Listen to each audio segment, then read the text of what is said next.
Hello everyone, welcome back to my channel.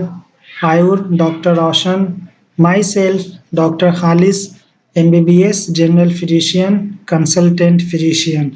आज हम anaemia के बारे में डिस्कस करेंगे।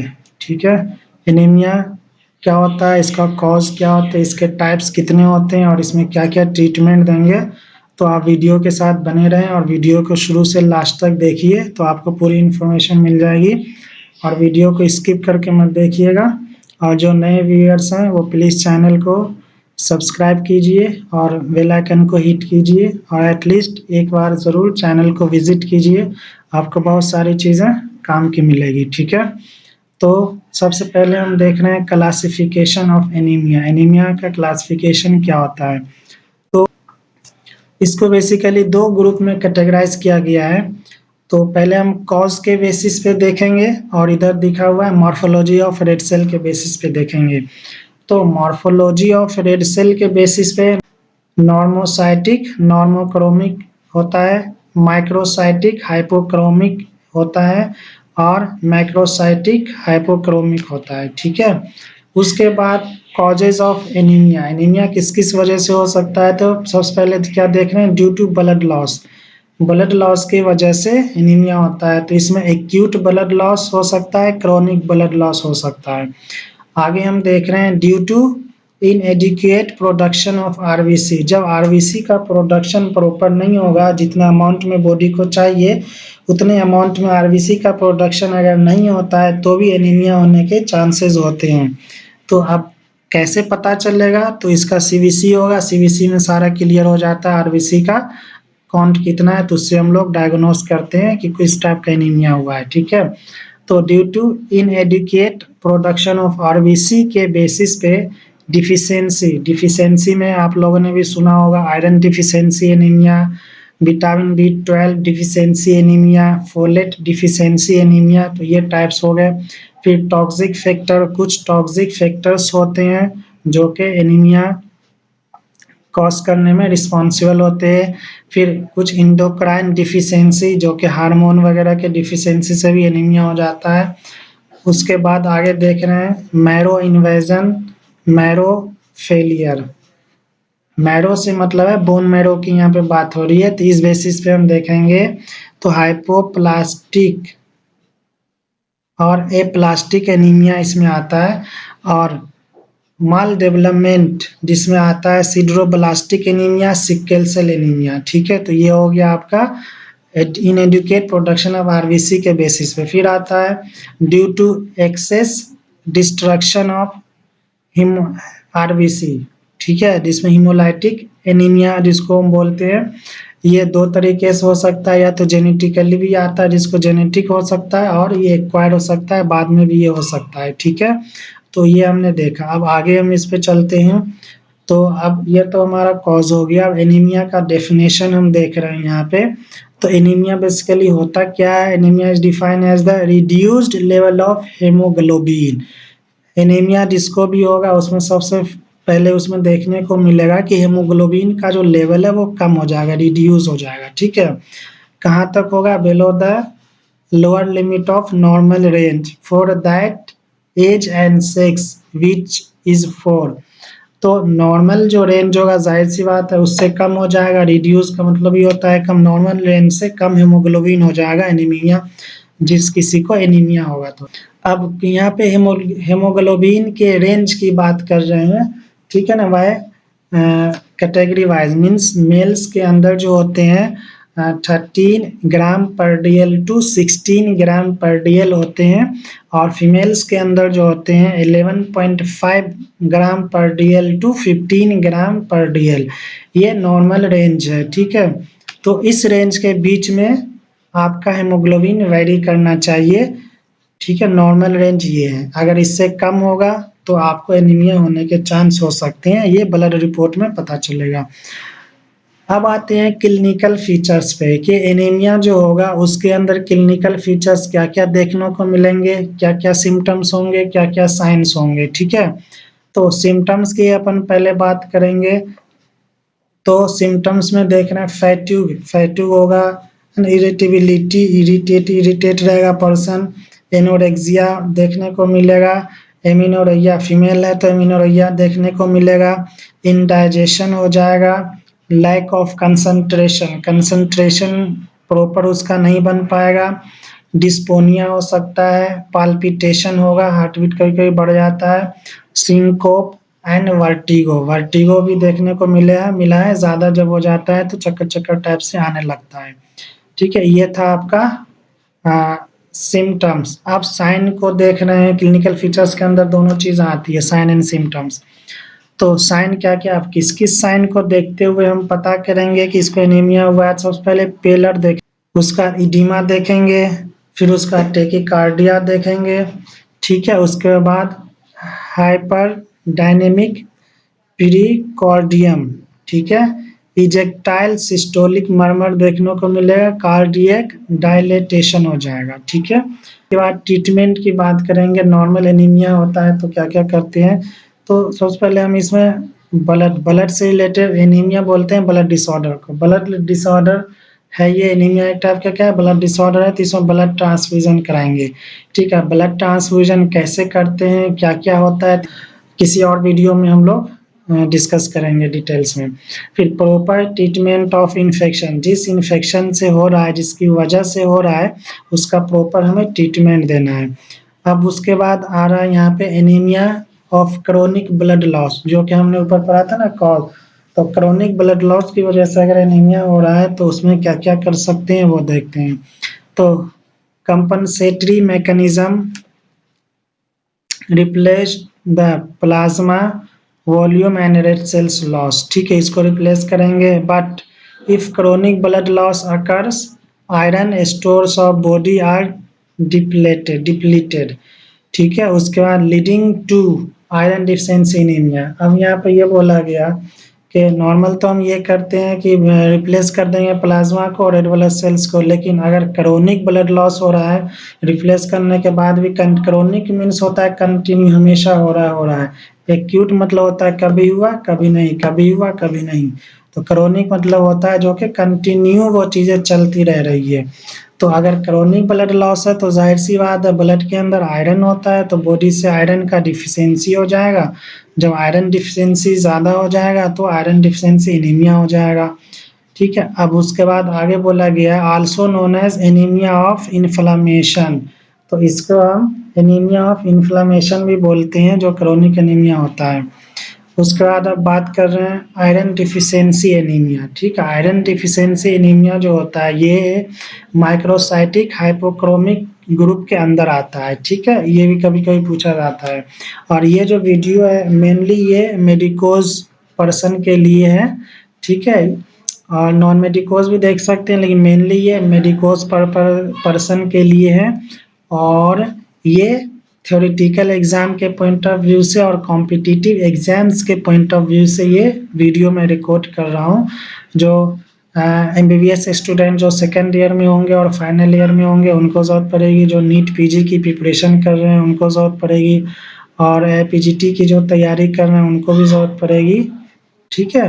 तो ये proof exams and competitive exams के पॉइंट ऑफ व्यू से ये चीज़ें हो रही है।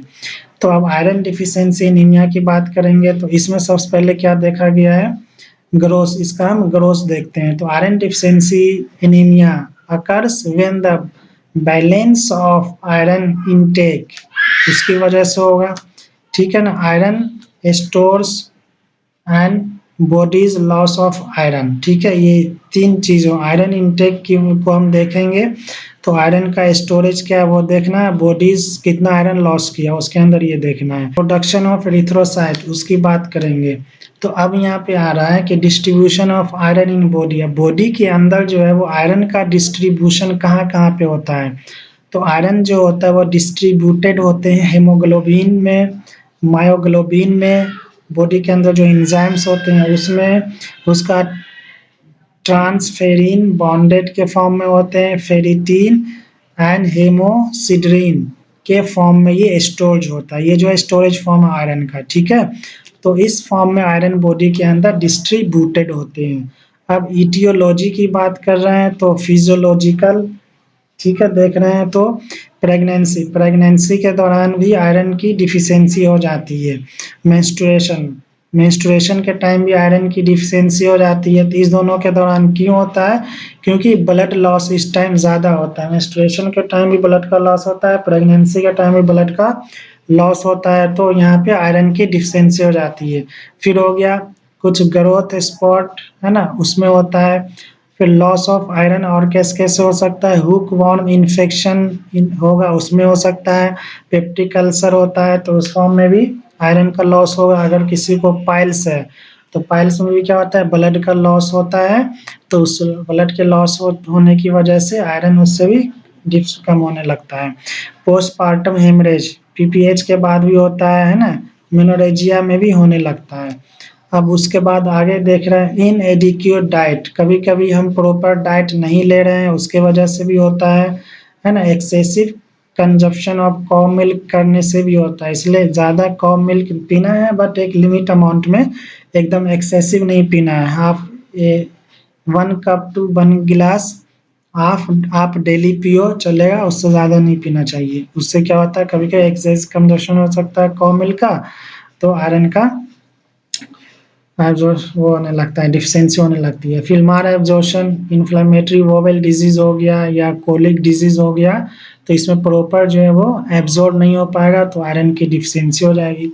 अब क्लिनिकल फीचर्स देख रहे हैं, है ना, आयरन डिफिशियंसी एनीमिया के क्लिनिकल फीचर्स क्या क्या होते हैं? तो कोलिनीचिया हो गया, जिसको हम क्या बोलते हैं, स्पून शेप्ड नेल्स हो जाता है, उसको कोलिनीचिया बोलते हैं। एंगुलर स्टोमेटाइटिस हो जाता है ना, ग्लोसाइटिस देखने को मिलता है। रेस्टलेसनेस लेग सिंड्रोम, ये क्लिनिकल फीचर है। पीका पीका हो जाता है। प्लमर प्लमर विंसन सिंड्रोम भी देखने को मिलता है। तो ये हमारा हो गया क्लिनिकल फीचर्स। अब इन्वेस्टिगेशन की बात कर रहे हैं, इसमें इन्वेस्टिगेशन आदमी क्या क्या कराएगा? तो सबसे पहले हम ब्लड पिक्चर देते हैं, सीवीसी कराएंगे। सीवीसी कराने में हमें ब्लड पिक्चर को देखना है। हेमोग्लोबिन का लेवल देखेंगे, वो रिड्यूस रहेगा।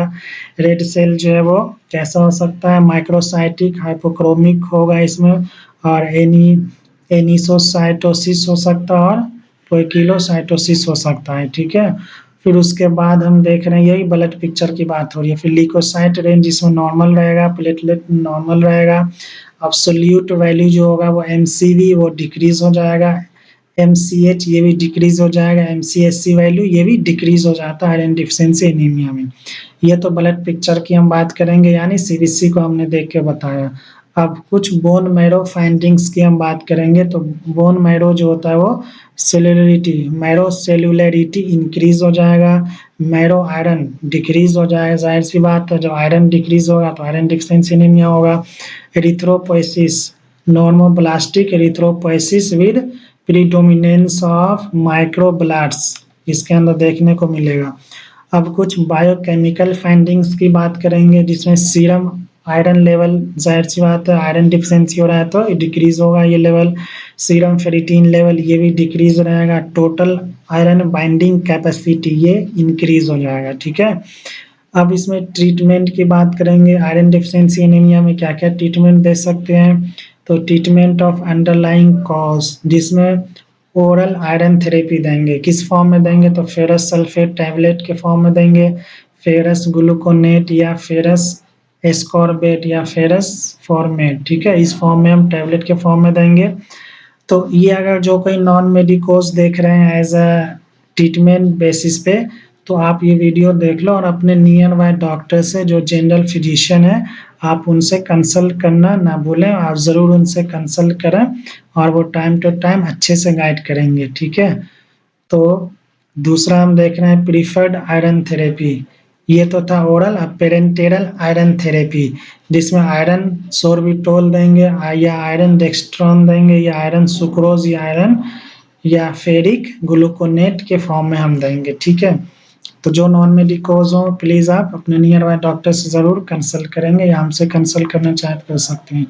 अब बात कर रहे हैं मेगोब्लास्टिक एनीमिया के बारे में। ठीक है, ये भी एक टाइप का क्या होता है? एनीमिया होता है। इसमें ग्रोथ इसका क्या है? It occurs due to defective DNA synthesis, which is due to lack of vitamin B12 and folic acid जिसको फोलेट भी बोलते हैं। तो मेगलोब्लास्टिक एनीमिया जो होता है मेनली दो चीज़ के डिफिशियंसी की वजह से होता है, एक विटामिन बी 12 और फोलिक एसिड या फोलेट, इसलिए इसको विटामिन बी 12 एनीमिया भी बोलते हैं या फोलिक एसिड डिफिशियंसी एनीमिया भी बोलते हैं। मेगलोब्लास्ट आर एबनॉर्मल एरिथ्रोब्लास्ट, ठीक है, seen in bone marrow of patient with deficiency of vitamin B 12 और फोलेट और बोथ। तो मेगलोब्लास्ट जो होगा वो एबनॉर्मल साइज का हो जाएगा और ठीक है, और क्या होगा, डिफिशियंसी ऑफ विटामिन बी 12 होगा या फोलेट हो सकता है या दोनों की डिफिशियंसी बोन मैरो के अंदर देखने को मिलेगा। अब इसका इटियोलॉजी यानी इसका कॉज क्या क्या हो सकता है, तो विटामिन बी 12 के डिफिशियंसी से हो सकता है, तो इसलिए मेगलोब्लास्टिक एनीमिया को विटामिन बी 12 डिफिशियंसी एनीमिया भी बोलते हैं। फोलेट डिफिशियंसी एनीमिया हो सकता है के वजह से हो सकता है, इसलिए मेगलोब्लास्टिक एनीमिया को फोलेट डिफिशियंसी एनीमिया भी बोलते हैं। कुछ केसेस में लीवर डिजीज भी देखने को जिसको लीवर डिजीज होगा उसको भी मेगलोब्लास्टिक एनीमिया हो सकता है। जो अल्कोहलिज्म होगा, ज़्यादा इंटेक ऑफ अल्कोहल कर रहा होगा उसको भी हो सकता है। एप्लास्टिक एनीमिया वाले को भी हो सकता है। हाइपोथायराइडिज्म वाले पेशेंट को भी मेगलोब्लास्टिक एनीमिया देखने को मिल सकता है। प्रेगनेंसी के टाइम भी ये एनीमिया हो सकता है, न्यू बॉर्न जो होते हैं उसमें भी ये हो सकता है। अब इन्वेस्टिगेशन क्या क्या करेंगे, तो सबसे पहले वही ब्लड स्मीयर, ब्लड पिक्चर को हम देखेंगे। तो जाहिर सी बात एनीमिया है तो हेमोग्लोबिन लेवल कम रहेगा, रिड्यूस हो जाएगा। उसके बाद red cell size normo red cell size increase हो जाएगा जो कि माइक्रोसाइटोसिस के फॉर्म में दिखेगा। रेटिकुलोसाइट काउंट डिक्रीज हो जाएगा, लिवोसाइट काउंट डिक्रीज हो जाएगा, प्लेटलेट काउंट इसमें डिक्रीज हो जाएगा, ठीक है। उसके बाद एब्सोल्यूट वैल्यू एमसीवी इंक्रीज होगा, एमसीएच इंक्रीज होगा, एमसीएचसी डिक्रीज हो जाएगा इसमें। उसके बाद कुछ स्पेशल टाइप के टेस्ट कराएंगे, तो माइक्रोबायोलॉजिकल एस्से कराएंगे जिसमें रेडियो एस्से होता है, FIGLU टेस्ट होता है एक, और शिलिंग टेस्ट होता है जो कि हम कराते हैं मेनली देखने के लिए। अब बोन मैरो की बात करेंगे कि बोन मैरो के अंदर क्या क्या चेंजेस देखने को मिलेगा, तो हाइपर सेलुलर मैरो हो जाएगा, एरिथ्रोइड हाइपरप्लेसिया हो जाएगा, लार्ज एंड एबनॉर्मल मेगलोब्लास्ट हो जाएगा, यानी मेगलोब्लास्ट जो सेल का साइज कैसा हो जाएगा, लार्ज हो जाएगा, और कैसा लार्ज होगा वो एबनॉर्मल साइज का हो जाएगा। जेंट सेल देखने को मिल सकता है, increase in size of iron granules, ठीक है, उसका साइज बढ़ जाएगा। अब बायोकेमिकल फाइंडिंग्स की बात कर रहे हैं जिसमें अनकॉन्जुगेटेड बिलीरुबिन ये इंक्रीज हो जाएगा, इसका level, serum iron level increase हो जाएगा, प्लाज्मा लैक्टेट डिहाइड्रोजिनेज का लेवल बहुत इंक्रीज हो जाएगा। कि इसमें क्या क्या ट्रीटमेंट देंगे, तो सबसे पहले हम इसमें सपोर्टिव ट्रीटमेंट देंगे, ठीक है। सपोर्टिव ट्रीटमेंट में क्या क्या आता है, ब्लड ट्रांसफ्यूजन कराएंगे, ट्रीटमेंट ऑफ इन्फेक्शन, जिस इन्फेक्शन की वजह से हो रहा है तो उस इन्फेक्शन को ट्रीट कराएंगे। उसके पहले हमने देखा ब्लड ट्रांसफ्यूजन कराएंगे, ब्लड डिसऑर्डर है, अगर ब्लड लॉस की वजह से हो रहा है, ज़्यादा ब्लड लॉस हो गया तो जाहिर सी बात है ब्लड का ट्रांसफ्यूजन कराना पड़ेगा। उसके बाद अगर कार्डियक फेल्योर की वजह से कुछ हो रहा है तो उसमें भी हमें ट्रीटमेंट करना पड़ेगा, सबसे पहले कार्डियक फेल्योर का। फिर ट्रीटमेंट करेंगे अंडरलाइंग कॉज का, जिस कॉज की वजह से हो रहा है तो प्रॉपर उस कॉज को फाइंड आउट करके उस कॉज को हमें ट्रीट करना है, ठीक है। फिर उसके बाद क्या देना है, विटामिन बी 12 थेरेपी देना है, ठीक है। विटामिन बी 12 की टैबलेट देनी है, तो वो किस किस फॉर्म में हम दे सकते, साइनोकोबालामीन आता है उस फॉर्म में दे सकते हैं, हाइड्रोजोकोबालामीन के फॉर्म में दे सकते हैं, मिथाइल कोबालामीन के फॉर्म में हम दे सकते हैं विटामिन बी 12 थेरेपी। अगर फोलिक एसिड भी डिफिशियंसी हो रहा है तो फोलिक एसिड थेरेपी देना है, ठीक है। तो ये सारा ट्रीटमेंट हो गया, वन बाय वन देखते हैं। अब आता है वो एक टाइप का एनीमिया होता है जो है प्लास्टिक एनीमिया जिसको बोलते हैं, तो इसको बेसिकली दूसरा नाम है आल्सो क्या बोलते हैं, आल्सो कॉल्ड पैनसाइटोपेनिक एनीमिया बोलते हैं। पैनसाइटोपेनिक का मतलब क्या होता है उसका देखते हैं, defined as decrease in all 3 blood cells, ठीक है ना, लाइंस विद हेमोग्लोबिन जो होगा वो क्या रहेगा, एकदम कम हो जाएगा, 9 mg पर DL रहेगा। तो एनीमिया हो सकता है। WBC काउंट 4000 से कम रहेगा और प्लेटलेट काउंट भी 10,000 से कम रहेगा। Aplastic anaemia occurs due to aplasia of bone marrow resulting in impaired formation of erythropoietic precursors। ठीक है, इसकी वजह से होता है। आप प्लास्टिक एनीमिया का हम एक क्लासिफिकेशन देखेंगे, ठीक है ना। क्लासिफिकेशन में क्या है, प्राइमरी या कॉन्जेनाइटल, दूसरा सेकेंडरी या एक्वायर्ड। प्राइमरी और कॉन्जेनाइटल मतलब होता है जो बाय बर्थ आपके साथ आ रहा है। एक्वायर्ड मीन्स होता है जो बचपन से सही थे बाद में आ गया। तो इसमें फैंकोनीज एनीमिया हो सकता है, ठीक है। इम्यूनोलॉजिकल सेपरेशन हो सकता है ऑफ हेमोपोइटिक स्टेम सेल्स का। डायमंड ब्लैक फैन एनीमिया भी हो सकता है। ड्रग इंड्यूस, जिसमें केमिकल हो गया, रेडिएशंस हो गया, वायरल इन्फेक्शन की वजह से भी हो सकता है। क्लिनिकल फीचर्स क्या क्या देखने को मिलेगा, तो एज यूजुअल जो एनीमिया में होते हैं, फैटूग होगा, डिस्पीनिया ऑन एक्सक्रीशन हो सकता है, रेगुलर इन्फेक्शन आपको देखने को मिलेगा, अल्सर आपको हो सकता है, एपिक्स्टेसिस एंड ब्लीडिंग डिसऑर्डर हो सकता है, कभी कभी आपके नोज से ब्लड भी आ सकती है। इन्वेस्टिगेशन में हम क्या क्या देखेंगे, जब CBC कराएंगे तो हीमोग्लोबिन काउंट कम होगा, लीकोपीनिया देखने को मिलेगा, थ्रोम्बोसाइटोपिनिया देखने को मिलेगा। ये सब सेल का साइज होता है, सेल का नाम है। पेरिफेरल ब्लड स्मीयर में क्या देखने को मिलेगा, नॉर्मोसाइटिक नॉर्मोक्रोमिक एनीमिया देखने को मिलेगा। फिर बोन मैरो एग्जामिनेशन कराएंगे तो ड्राई टैप देखने को मिलेगा, हाइपर सेल्यूलर ये बहुत ही डिक्रीज फॉर्म में रहेगा, हाइपोपोइटिक सेल भी डिक्रीज रहेगा, फैट सेल बढ़ा रहेगा, इंक्रीज फॉर्म में देखने को मिलेगा। फिर यहाँ पे हम ट्रीटमेंट की बात करेंगे तो जनरल मेजरमेंट मैनेजमेंट में हम क्या करेंगे, फिर हम ट्रीटमेंट की बात कर रहे हैं तो जनरल मैनेजमेंट में हम क्या देखने को मिलेगा, इलिमिनेट द कॉज। सबसे पहले हमको जिस कॉज की वजह से एनीमिया हो रहा है उस कॉज को हमें इलिमिनेट करना है फाइंड आउट करके। फिर सपोर्टिव केयर थेरेपी देना है, जिसमें ट्रांसफ्यूजन हो गया, रेस्ट हो गया, ये सारा चीज़ ऊपर डिस्कस किया, वो चीज़ यहाँ पे, ठीक है। एंटी थाइमोसाइट ग्लोबिन देना है, एंटी लिम्फोसाइट ग्लोबुलिन देना है, साइक्लोस्पुरिन देना है, या एल्ट्रोम्बोपैक देना है, या एलिमटूजुमैब देना है, बोन मैरो ट्रांसप्लांटेशन कराना अगर जरूरत पड़ा तो ये सारा एनीमिया के बारे में था। तो जो as a student point of view से देख रहे हो तो उसके लिए इनफ है, और आप बुक से कंसल्ट करना चाहो तो आप अपने रिस्पेक्टिव बुक से कंसल्ट कर सकते हो। Second year final year MBBS हो तो आप उससे कर सकते हो, और अदर एग्ज़ाम जैसे BMS में अगर है तो वो भी आप इसको देख सकते हो। और एज अ पेशेंट अगर आप देख रहे हो तो ये एज अ नॉलेज के पॉइंट ऑफ व्यू से आप लें, और अपने नियर बाय इसको एज अ ट्रीटमेंट नहीं माना। आप इसको अपने नियर बाय डॉक्टर से कंसल्ट करेंगे, वो अच्छे से आपको गाइड करेंगे और टाइम टू टाइम अच्छे से वो मेडिसिन प्रिस्क्राइब करेंगे जो आपके लिए सुइटेबल होगा। और हमसे अगर कंसल्टेंसी लेना चाहे तो आप हमसे भी ले सकते हो, ठीक है। तो ये सारा एनीमिया के बारे में था जो कि हमने देखा अभी। और हमारे चैनल को एटलीस्ट एक बार विजिट कीजिए, विजिट करने के बाद सब्सक्राइब कीजिए और बेल आइकन को एक हिट कीजिए फर्दर नोटिफिकेशन के लिए। हमने बहुत काम की चीज़ें चैनल पे डाली हुई है, नॉन मेडिकोस के लिए भी और मेडिकोस के लिए भी, ठीक है। तो बहुत सारे वीडियो भी आएंगे वन बाय वन, तो उसके लिए आप बने रहें और इस वीडियो को पूरा लास्ट तक देखिए, ठीक है। ओके, आज के लिए इतना। Okay, thank you so much.